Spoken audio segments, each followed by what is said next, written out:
아버지 하나님 감사합니다. 오늘도 우리가 주 앞에 예배하며 우리 인생 속에 하나님이 계신 걸 알게 하시니 감사합니다. 아버지 하나님, 우리가 하나님의 자녀입니다. 여기 있는 예배하는 모든 주의 자녀들이 이 시간 세상의 것이 아니라 하나님의 것을 갖고 고민하고 생각하고 하나님께 영광 돌리고 그리고 세상과 다르게 우리가 하나님의 사람으로 살아갈 수 있도록 이 시간도 주의 말씀으로 깨닫게 하시고 예배 가운데 주의 마음을 우리에게 허락하여 주옵소서. 의탁하며 예수님의 이름으로 기도했습니다. 하나님의 말씀 보겠습니다. 사무엘상 31장 1절에서 13절까지 말씀 우리 한 절씩 교독합니다. 블레셋 사람들이 이스라엘을 치매 이스라엘 사람들이 블레셋 사람들 앞에서 도망하여 길보아 산에서 엎드려져 죽으니라.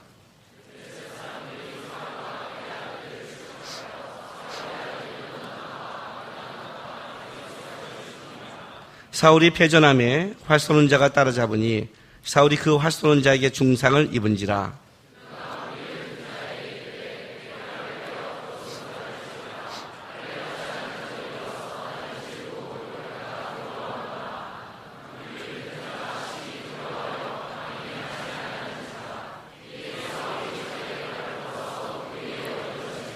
무기를 든 자가 사울이 죽음을 보고 자기도 자기 칼 위에 엎드려져 그와 함께 죽으니라.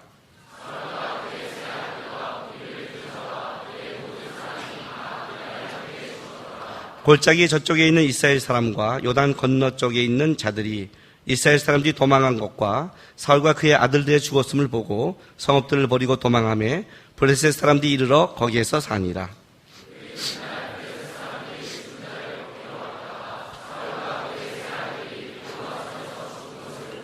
사울의 머리를 베고 그의 갑옷을 벗기고 자기들의 신당과 백성에게 알리기 위하여 그것을 블레셋 사람들의 땅 사방에 보내고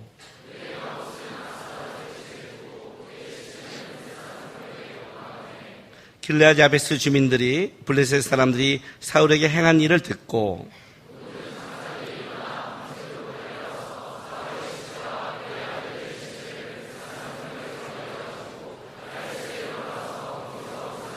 같이 있습니다. 그의 뼈를 가져다가 야베스 에셀나무 아래에 장사하고 7일 동안 금식하였더라. 아멘. 제 사무실에 가면 화가가 직접 그린 유화로 만든 인물화가 있습니다. 인물화가 이렇게 해놨습니다. 제가 미국에 아는 그 성도 화가한테 직접 제 사진을 보내고 그리고 이제 그걸 그려달라고 부탁했고 그려와서 마음에 안 들면 다시 고쳐달라고 해서 하여튼 제 방에 있습니다. 어느 사람마다 목사님 인물화가 계시네요 그래요. 그럼 제가 이렇게 말합니다. 65세 전에 죽으면 이게 제 영정사진입니다. 65세가 넘으면 또 하나 그릴 겁니다. 조금 더 나이 먹은 걸로 이제 그려야 될 거 아니에요. 그죠? 저는 제가 만약 이제 하나님 나라에 가면 이렇게 남들이 조문을 오면 거기에 사진이 있는 게 싫어요. 그래서 미리 준비했어요. 그림으로 딱 준비해놨어요.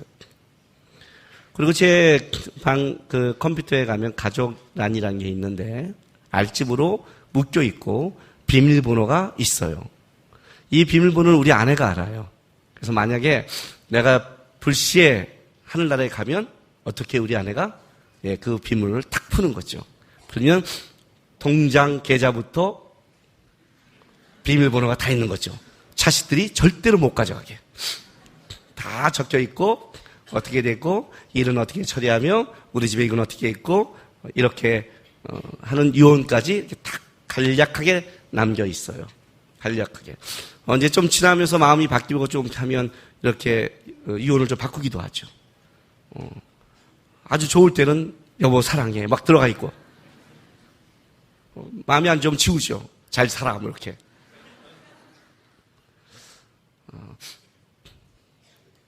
제가 어디 가서 꼭 뭐라고 말하냐면 여러분 천국 사모합니까? 라고 물어봐요. 여러분 천국 가기 원하세요? 예, 천국 사모하세요? 예. 제가 구리에 사는데 이제 올 10월 달에 이사를 하려고 작정을 해서 집을 내놨는데 오늘 계약이 됐어요. 그래서 이제 제가 10월 16일 날 이사를 가요. 왜냐면 무조건 그때 빼주기로 했으니까 이사를 가요. 근데 어떤 일이 벌어졌냐면 우리 아내가 이사를 가려고 딱 작정한 순간부터 우리 집에 이제 집이 베란간 막 우리 아내가 어제 밤에도 뭘 갖고 오더니 이거 갖다 버릴 거야? 어떡할 거야? 막 묻는 거예요. 왜 그래? 그러면 정리해. 그거 당신 방에 갖다 놔. 이제 교회 근처로 가니까 웬만한 옛날 있던 짐을 싹 끌어다가 이제 내 사무실에 다 집어넣으려고 작정을 했어요. 그런지 갖고 오는 거예요. 아니, 2달 있다 이사 가니까, 이사 가는 걸 아니까 짐 정리를 해요, 안 해요? 하죠. 이사 가는데 전날까지 짐 정리를 아무것도 안 해. 아무 생각이 없어. 그럼 어떻게 돼요, 여러분? 이사 가겠다는 거예요, 말겠다는 거예요? 진짜 갈 마음이 있는 거예요, 없는 거예요? 제가 왜 이 말을 하냐면, 이사를 간다 그러면 우리는 어디로 갈까? 어떤 집에 갈까? 어떤 걸 정리할까? 어떤 걸 새로 구할까? 저한테 벌써 세팅은 어떻게 하고 뭔 어떻게 하고 저한테 얘기를 하는 거예요. 계속 얘기해요. 왜 물어보는지 모르겠어. 항상 자기 마음대로 다 하면서. 물어는 봐요, 하여튼. 그래서 하여튼 해요. 이민 간 사람들은 더 오래전부터 준비를 하더라고요. 이민 간 사람들은. 왜냐면 짐이 2-3달 더 걸리니까. 그러면 이민 가는 사람도 오래 준비하잖아요. 이산도 짧게 준비하고요. 그죠? 자취하는 사람은 더 짧을 거 아니에요. 천국은 이민보다 길어요? 짧아요? 길죠? 그런데 저는 천국 가는 하는 걸 준비하는 사람들을 거의 못 봤어요. 그리스도인 중에서. 나이가 50이 넘은 분들은 영정사진과 유서가 없으면 잘못한 거예요. 내가 나이 20한테 이 말 하기엔 좀 미안하잖아요. 사실 해야 되는데. 엄마, 저 죽으면요. 이건 좀 그렇잖아요. 그건 좀 내가 이해를 해. 그럼 50이 넘어갔다는 건 뭐냐면 꺾여서 이제 가는데, 이 땅에서 나이가 말이야. 요즘은 잘 살아도 90대, 100세야. 이렇게 말을 해요.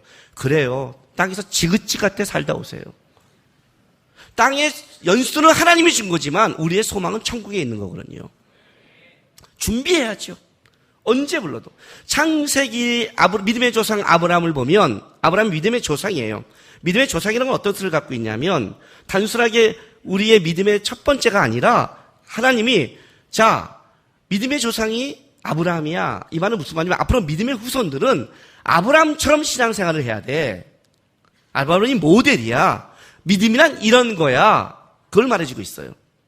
근데 창세기 아브라함의 인생을 보면 물론 믿음의 절정은 22장에 이삭을 바치는 걸로 드러나요. 이삭을 바침으로 이것이 믿음이야. 이삭을 바치는 그 장면을 통해 하나님이 이게 믿음이야 절정을 이루지만 아브라함의 인생은 거기서 끝나지 않아요. 23장에 사라가 죽었을 때 바로 그 사라를 묻을 막벨라 그릇을 사서 그걸 뭐예요? 자기의 돈으로 거기를 완전히 자기 땅으로 만들어요. 후손들이 어딜 가도 이 땅을 바라보도록. 후손들을 위해서. 두 번째는 창세기 24장에 가면 드디어 믿음의 2세대 누구예요? 이삭과 리브가를 세우기에 리브가를 결혼시켜서 이제 내가 하나님 나라 가도 내 후손 중에 믿음이 흘러가도록 믿음의 2세대를 세워요. 그리고 가요. 믿음은 이 땅에서 내가 하나님 믿었으로 끝나면 안 돼요. 안 돼요. 내 믿음이 흘러가야 돼요. 그래서 아브라함이 맨날 고민한 게 그거예요. 내 후계자는 누굽니까?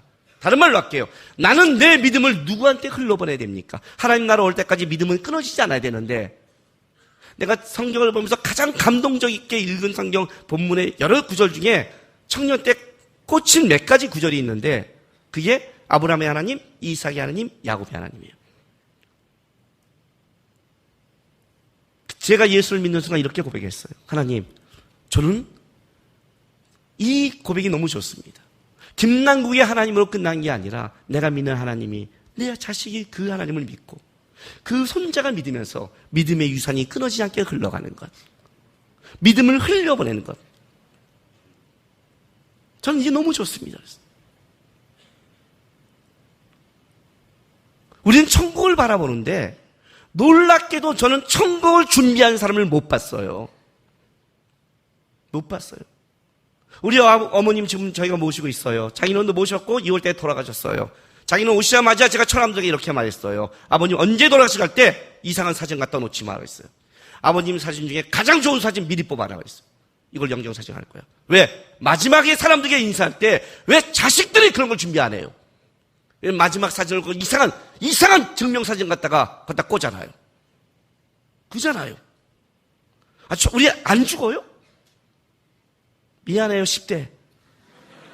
안 죽어요? 딱 보는 순간, 왜 저한테 죽음을 얘기하세요? 이런 눈빛이에요. 죽잖아요. 자, 이 말 왜 한 줄 아세요? 자, 어떤 사람이 인생에서 성공한 사람일까요? 어떤 사람이 인생에서 잘 살고 성공한 사람이랄까요? 어떤 사람이? 머리카락 많은 사람? 키 큰 사람? 등치 있는 사람? 심종원에? 나는 작고 머리카락 빠졌어. 못 사는 거네. 오늘 심종화가 여기서 앉아서 인도하더라고요. 저는 몰랐어요. 똑같죠? 서 있는 거나 앉은 거나. 까치발 들어도 비슷하죠? 자존심 더럽게 상해요. 훌륭한 거예요? 잘생기면 훌륭해요? 아이돌처럼 잘생기면 훌륭한 사람이에요? 똑똑하면 훌륭해요? 행복은 성적순이에요? 아니에요? 아니에요? 고등학생 대답하지 마세요. 니네는 행복이 성적순이잖아. 아니에요. 결혼은 성적순이에요? 아니야. 결혼하는 게 행복한 거예요? 아니에요? 결혼하지 않는 자매들 말하지 마세요. 아이 잘 키우는 게 행복순이에요? 아니에요? 웃긴 게 뭔지 아세요? 고등학생한테, 좀 중학생한테 행복은 성적순이 아니잖아요.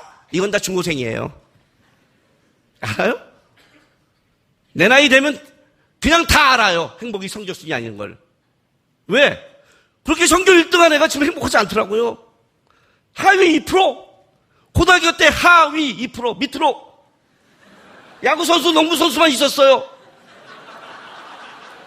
야구선수, 농구선수 말고 내 친구 2-3명이 항상 경쟁했어요. 밑으로. 행복해 보여요? 불행해 보여요? 행복하죠. 전교 1등보다. 왜? 우리 나이 돼보니까 그때 전교 1등한 애가 선생님들 학교에서는 이거지만 지금 돼보니 아니더라 이거죠. 우리 학교 때 담벼락 넘고 문제하는 애가 사업을 잘해갖고 차를 몰고 오는데 그 똑똑한 애는 이거 하고 있는데 이해가 돼요? 변호사 됐는데 누구 변호사예요? 그 밑에 장사하는 애 변호사예요. 이해가 됐어요 이 말이? 그러니까 우리 나이 정도 되면 어떻게 돼요? 행복이 성적순이 아니야. 그죠? 지금 행복이 성적순이 아니야 이렇게 막 외치는 애는 다 중고생들이에요. 다 중고생이에요. 결혼이 행복한 거야 아닌 거야 외친 건 지금 결혼하는 사람들이에요. 결혼하고 1년만 산 모든 사람들은 그런 말 안 해요. 결혼은 절대 행복하다고 말 안 해요. 제가 말했잖아요. 제가 아는 목사님은 여자를 볼 때 절대 머리에 있는 핀을 보지 않는다. 왜? 선을 봤는데 사모님이 그때 예쁘게 단장했는데 예쁜 핀을 벗고 왔는데 그 핀과 얼굴이 너무 매치가 돼서 너무 예뻐 보여 결혼했는데 지금은 그 핀만 보면 다 찍어 버리고 싶대요.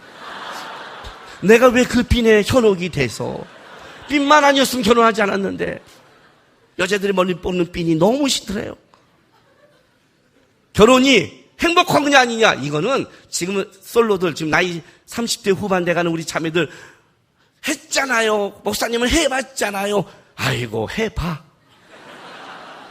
어쩌고 저쩌고 하잖아요. 해본 사람들은 딱 1년 지나서 그래요. 아이고 혼자 사는 그것이 또 주님의 뜻이야. 이해가 돼서 이 말이요? 이게 무슨 말인지 아세요 지금요? 만약에 우리 인생이 고등학교가 다라 그러면 분명히 행복은 성장순일 거예요. 그렇죠? 만약 우리의 인생이 결혼하는 걸로 인생을 끝내는 거라면 결혼하는 게 행복한 거예요. 해봤으니까. 그렇죠. 행복이 성적순이 아니라고 말할 수 있는 건 뭐냐면 고등학교로 인생이 끝나지 않기 때문에, 그리고 지나가 봤더니 전교 1등한 애가 꼭 잘 살지 않는 걸 알아봤기 때문에, 우리가 볼 때 그렇게 좀 날라리 같고 했던 애가 얼마나 더 창조적이며 얼마나 더 잘 사는 걸 봤기 때문에, 그래서 여러분의 어머니들이 자살하지 않는 거예요. 여러분의 성적을 보면서. 이해가 돼요? 여러분의 어머니 자살하지 않는 이유는 뭐냐? 아는 거는요. 첫째, 자기가 여러분 때 그렇게 거쳤음에도 살고 있는 걸 아니까. 그러나 공부해 놓으면 그때 대우를 받으니까 하라고 얘기를 할 뿐이지. 그렇죠? 아는 거예요. 결론이 뭐예요? 인생은 중간으로 평가할 수 없다. 인생은 끝으로 평가해야 된다. 우리의 인생의 끝이 어디예요? 천국이잖아요. 결국 우리의 인생의 가장 중요한 건 하나님 앞에 섰을 때 하나님이 착하고 충성된 종아, 그렇게 말할 때 그 사람이 성공한 사람이고, 그가 아무리 잘 산다 할지라도 이 불법을 행한 자야, 그렇다면 못 산 거죠. 마태복음 7장 얘기, 기가 막힌 얘기. 하나님 앞에 서서 불법을 행했음에도 자기가 상 받으라고 착각하는 사람이 있다. 내가 주의 이름으로 선지자 노릇했고, 내가 주의 이름으로 귀신을 쫓았고, 내가 주의 이름으로 많은 권능을 행했습니다. 불법을 행한 자야. 주의 이름으로 했는데, 그럼 주의 이름으로 설교를 잘한다, 이게 상이냐 칭찬이냐? 아니라는 거죠. 설교를 잘하는 게 행복이라는 건 목사들의 얘기죠. 그렇잖아요. 뭐 여러분들이 그게 무슨 상관이겠어요? 그렇죠? 그럼 목사들의 얘기예요. 왜? 인정받으니까. 교회가 큰 걸로 행복하다는 것도 목사들의 얘기죠. 그렇잖아요. 다른 말로 할게요. 그건 땅의 이야기잖아요. 내가 죄로 뭘 했다는 건 땅의 이야기잖아요. 일단. 그렇다면 한 가지 분명한 게 하나 나와요. 여기서 5달란트로 10달란트를 남기거나 2달란트로 4달란트를 남기거나 몇 달란트를 남기고 몇 달란트를 줬다는 게 중요한 게 아니라, 주님은 똑같은 칭찬을 해요. 착하고 충성된 종아. 그렇다면 분명한 사실은 천국에 가봐야 하나님이 진짜 칭찬하고 진짜 아닌 걸 알지만, 그것은 우리의 인생 속에 우리가 어떻게 살아가냐를 갖고 주님은 평가하신다. 우리가 살아가는 그 관점이 하나님이 원치 않은 불법이라면 그건 칭찬받지 못할 것이고, 우리가 보기에 귀신도 쫓아내지 않고 선지자노로도 못했고 많은 권능은 없지만은, 그러나 하나님 보시기에 착하고 충성되게 살아갔다면 그는 인정받는 자잖아요. 우리의 살아온 삶을 가지고 얘기한다는 거죠. 그 다음에 생각해봐요. 여러분의 삶을 갖고 얘기를 해야죠. 삶을 생각해 본 적 있어요? 많은 사람이 저한테 이렇게 물어요. 목사님의 목회 비전이 뭐냐요? 목회 비전이 뭘까요? 저는 작게는 이거예요. 71세의 목사로 은퇴하는 것. 하나님이 나에게 준 이 직분을, 나에게 준 축분을 그 일할 때까지 열심히 달려가서 목사답게 은퇴하는 것. 그리고 진짜 비전은 뭐냐? 이 다음에 하나님 앞에 섰을 때 하나님이 착하고 충성된 종아. 이해가 되세요? 그게 제 비전이에요. 왜 제가 이 말을 하냐면, 많은 청년들, 많은 사람들이 뭘 하냐면, 너의 비전이 뭐냐면 다 세상적인 어떤 직분을 얘기해요. 야망을 얘기해요. 이 땅에서 지가 하고 싶은 걸 다 얘기해요. 그게 진짜 비전이에요? 그게 진짜 비전이냐고요. 그걸로 하나님 앞에 내가 그걸 이루면 칭찬받을 자격이 있으세요? 자, 여러분, 우리가 좀 성경을 제대로 봤으면 좋겠어요. 봐요. 제 말을 보세요. 어떤 사람이 있어요. 누가 더 행복한지 찾으세요. A라는 사람이 있어요. 떼돈을 벌었어요. 누굴 비교할까? 떼돈 번 사람. 만수로.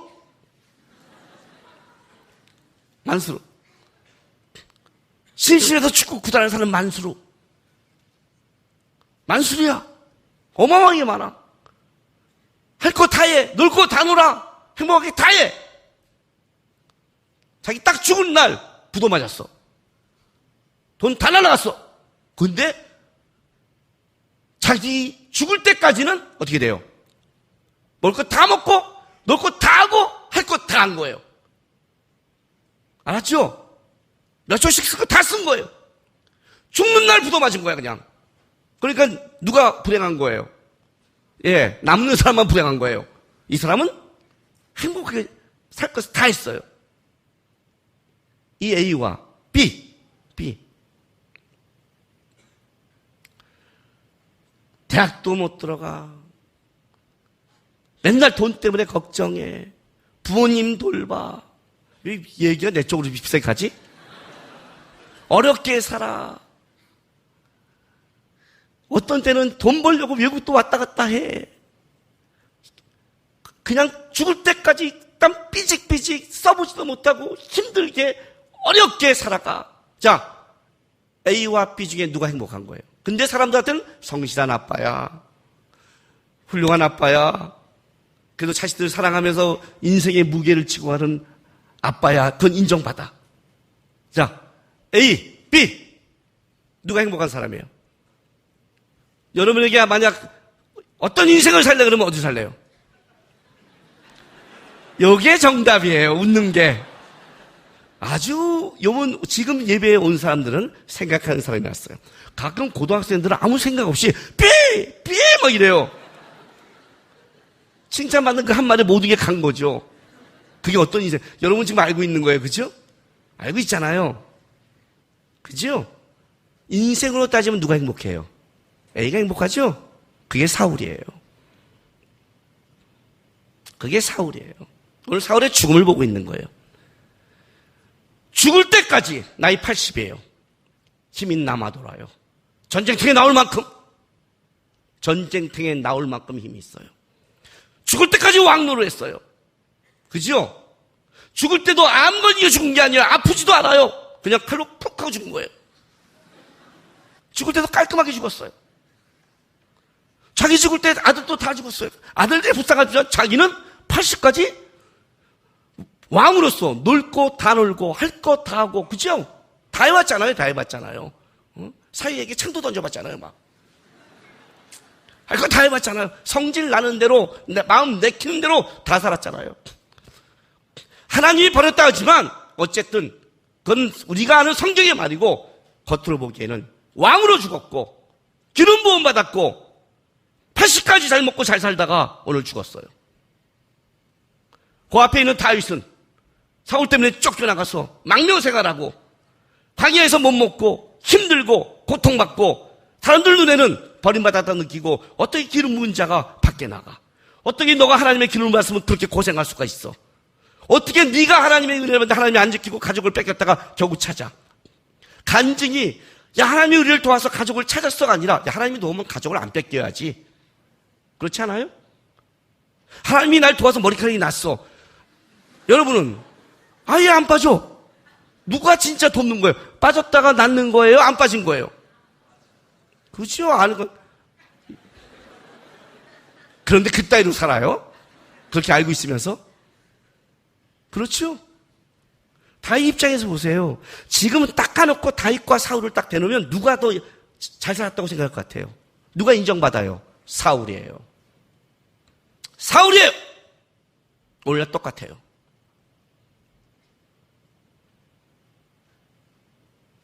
그래서 우리가 하나님 주님 따라가면서 다윗처럼 하지만 다윗이 나중에 왕이 됐기 때문에 다윗처럼이지 실제로는 우리는 사울을 꿈꾸고 있는 거예요. 그래서 우리가 괴로워요. 행복은 성적 순이에요. 행복은 돈 순이에요. 행복은 교회 크기 순이에요. 행복은 결혼해야 돼요. 행복은 좋은 직장을 가져야 돼요. 이해가 되세요? 행복은 주님 앞에 섰을 때 주님이 나를 어떻게 평가할까가 아니에요. 그래서 우리는 가진 돈, 재능 모든 것을 주님 앞에 섰을 때 어떻게 평가받을까를 위해 살아가는 게 아니라 그건 잊어버려요. 거기에 우리의 신앙이 진짜 문제가 있어요. 신앙의 비전은 하나님 앞에 섰을 때 주님이 나를 어떻게 평가할까가 그걸 바라보고 살아야 되는 거예요. 어린아이 때나 어른이 때나. 이해가 되세요? 나이가 먹어 죽을 때가 돼도 천국을 보는 게 아니라 젊을 때도 천국을 바라봐야 내 삶의 방향이 천국을 향해서 살아가고 지금 내 욕심이 땅의 것을 내려놓을 수 있는 실력을 키우는 거예요. 성적 떨어졌다고 왜 올라가요? 떨어진 게 뭔지를 몰라요. 난 떨어진 걸 알아요. 농구선수 위에 있는 게 떨어진 거예요. 그렇죠? 뭔지를 모르는 거예요. 하나님 앞에 섰을 봐야죠. 하나님 앞에 섰을 때. 오늘 성경이 사울의 죽음을 어떻게 표현한 줄 아세요? 사울은 분명히 왕으로 죽었어요. 사울이 죽은 다음에도 곧장 다윗의 나라가 되지 않아요. 그만큼 그의 왕에 대한 인정이 이스라엘 전체에 퍼져 있는 거예요. 남유다 왕만 돼요. 7년 동안 그것도.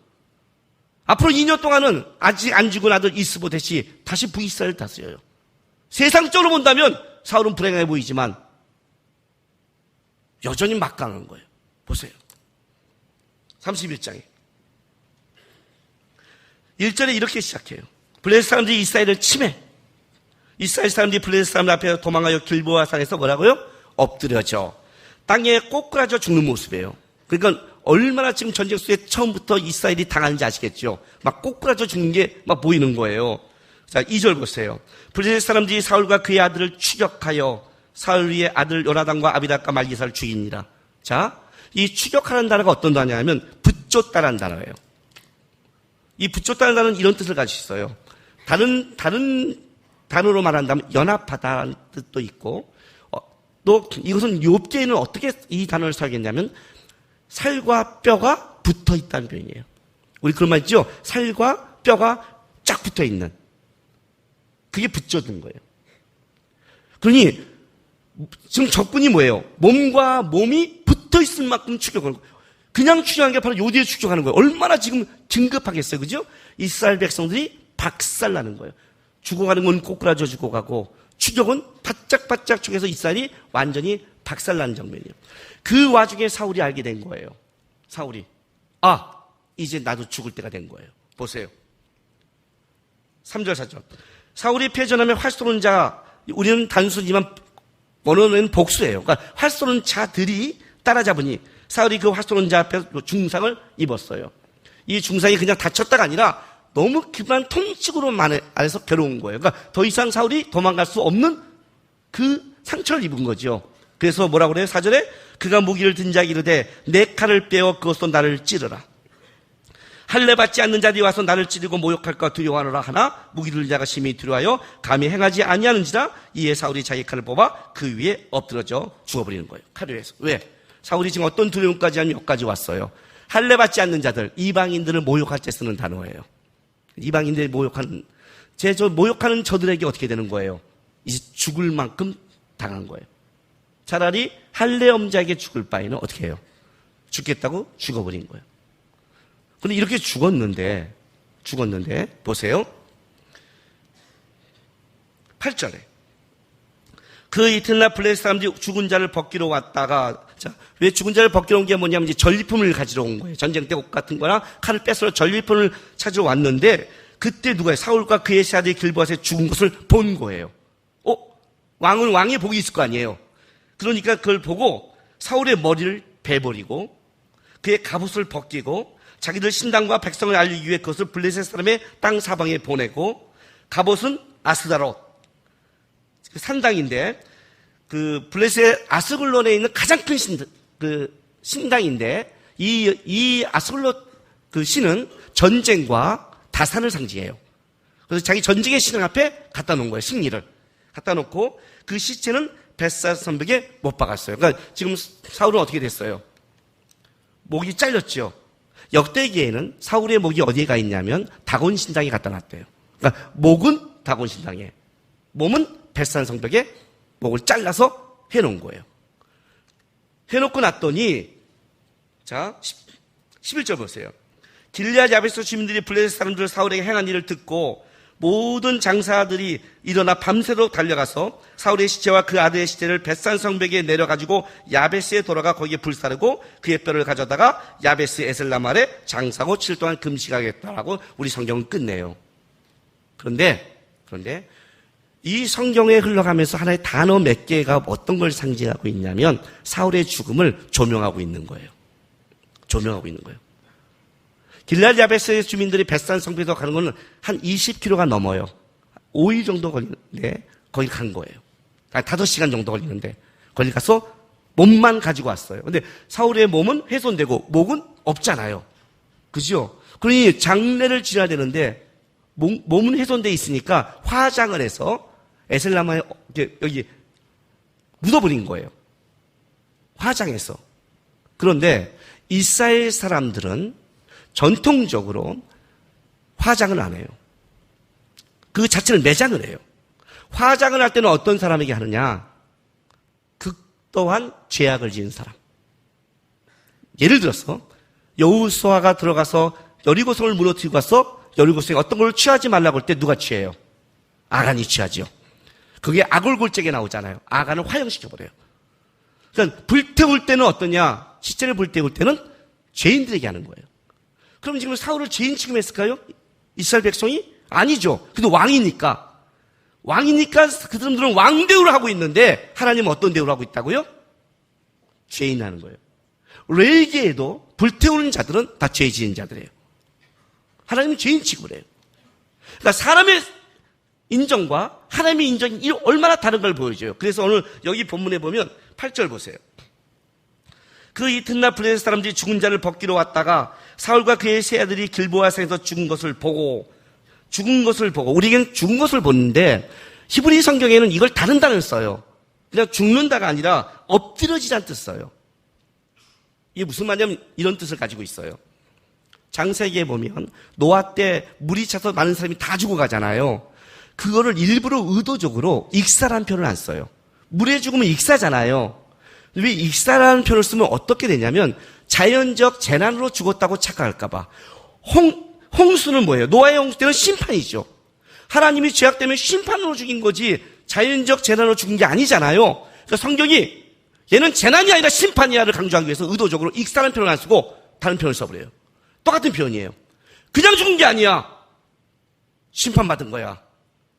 너가 80일 동안 살던 왕노를 하던 잘 살던 세상에 힘을 갖던 세상의 평가가 중요한 게 아니라 하나님은 어떤 평가를 하는 거예요? 너는 심판받은 거예요.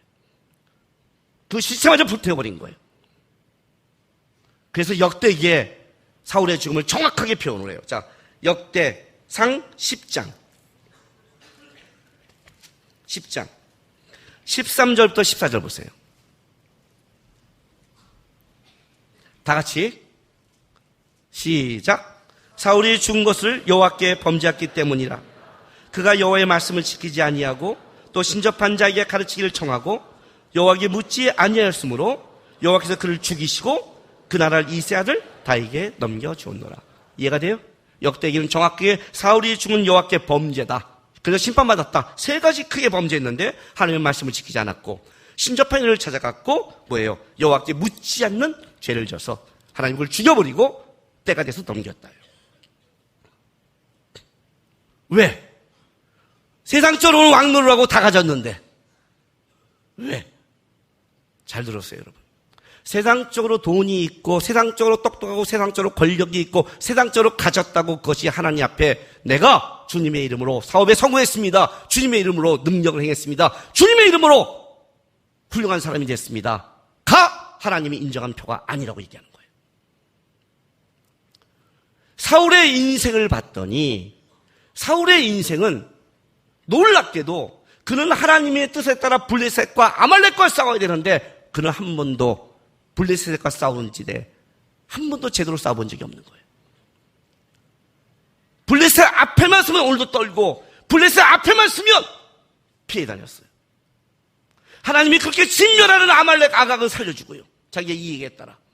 그리고 사울은 항상 어떤 싸움을 했냐면 다윗만 잡았어요. 다윗만. 그 인생에 하나님의 흔적을 봤을 때 그가 하나님을 위해 싸운 게 없는 거예요. 하나님을 위해. 하나님을 위해서는 다 타협했어요. 도망다녔고, 그리고 하나님의 사람, 하나님의 일을 한 자에게는 공격하기 시작했어요. 하나님 칭찬할 게 없는 거예요. 그런데 다윗은 지금 고통 중에 있고 블레셋을 떠났지만, 블레셋을 떠났어도 그는 이스라엘을 괴롭히는 아말렉을 진멸했고, 여전히 그가 받은 상은 유다에게 넘겨졌으며, 그는 어디에 있든지 그는 하나님 바라보고 살아간 거예요.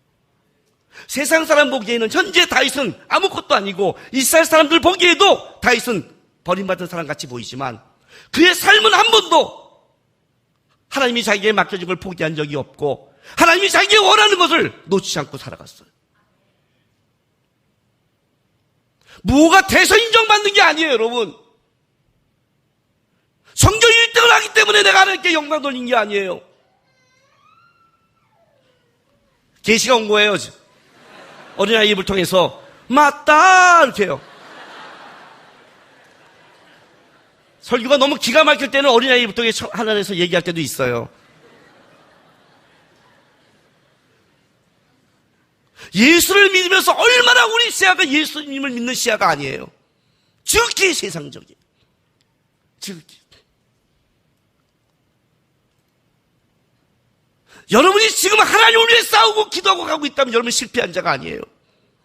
여러분이 지금 굉장히 잘 나가고 굉장히 세상에서 인정받아도 여러분이 하나님을 놓치고 있다면 그게 문제예요. 연예인들 성경 공부 가르치면서 제가 하는 말이 있어요. 세상에서 가장 불행한 자는 경건하지 않는 자가 유명해지는 거다. 경건하지 않는 자가 유명해지면 사울처럼 하나님의 나라와 하나님의 일을 크게 박살내버려요.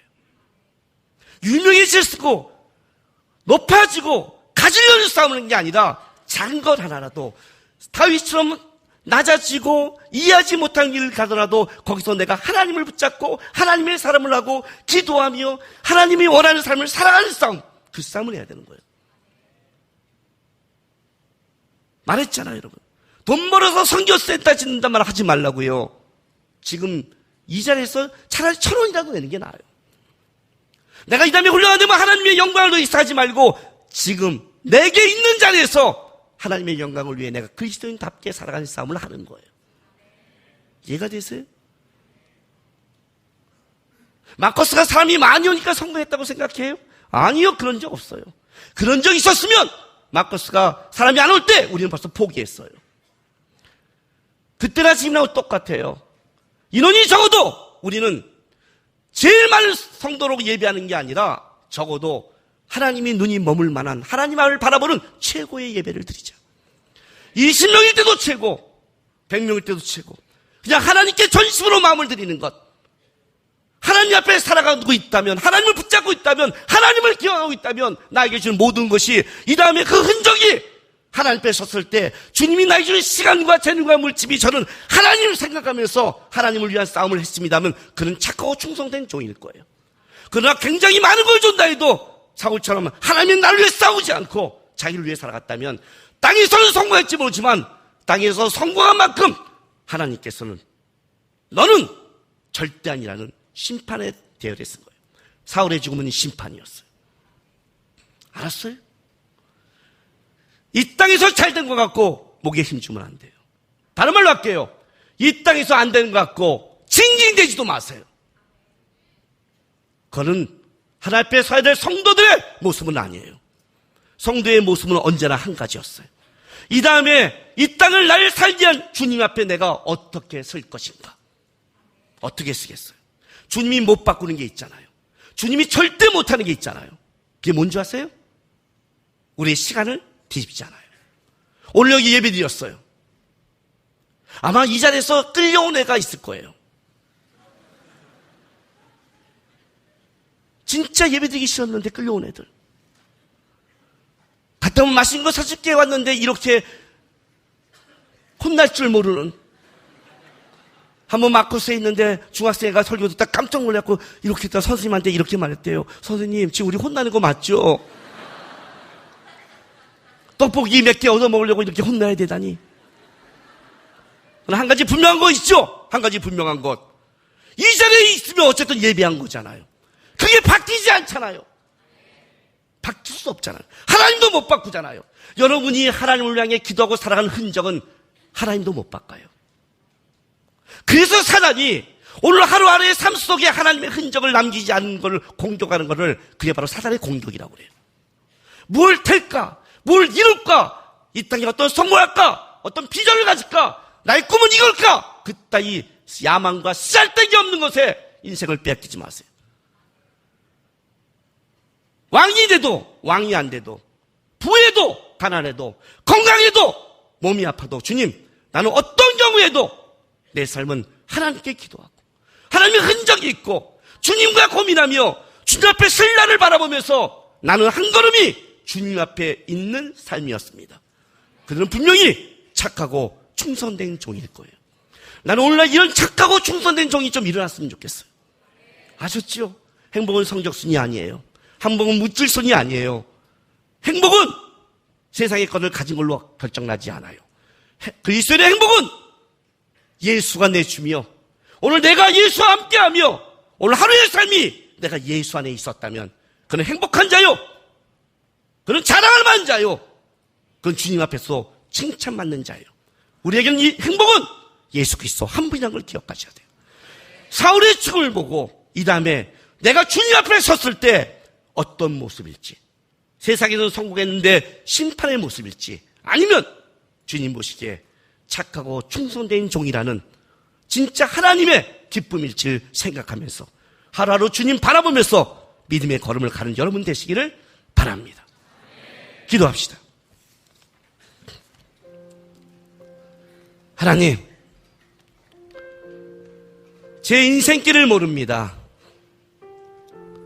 전교 1등 할지 꼴찌 할지 모르겠고 돈을 벌지 안 벌지 모르겠고 건강할지 안 할지 모르겠고 결혼할지 안 할지 모르고 내 인생에 길이 열릴지 닫힐지 모르겠습니다. 그러나 한 가지는 분명합니다. 어디에도 주님이 계시고 어디에도 주님이 인도함을 믿습니다. 어디에 있어도 저는 주님 바라보면서 주님 앞에 반응하며 천국의 그날 내 주님과 얼굴과 맞댈 그날에 저는 주님 바라보고 달려왔습니다는 인생 살겠습니다. 이 마음으로, 이 결단으로 우리 주여 한번 외치면서 다 같이 기도하며 나가겠습니다. 주여! 하나님 감사합니다. 우리의 아버지가 되시고 우리의 주가 되시고 우리의 능력자가 되시고 감사합니다. 우리 하나님의 자녀입니다. 우리 하나님 바라보고 인생 살아갑니다. 하나님 앞에 살겠습니다. 하나님 기억하며 살겠습니다. 무엇에도 하나님의 기뻐하는 삶을 살려고 애쓰겠습니다. 세상에 뭘 입을까 마실까를 쫓는 자가 아니라 우리 주님이 기뻐하고 우리 주님이 원하고 우리 주님이 칭찬하는 것을 따라가겠습니다. 주님의 사람이 되겠습니다. 어떠한 경우에도 고단하고 어려워도 이 다음에 내가 주님 앞에 설 날을 기억하면서 예수의 사람, 믿음의 사람, 신앙의 사람의 한 걸음 한 걸음을 하나님 걸어가겠습니다. 여기는 자녀를 도와주시고 역사하여 주시옵소서.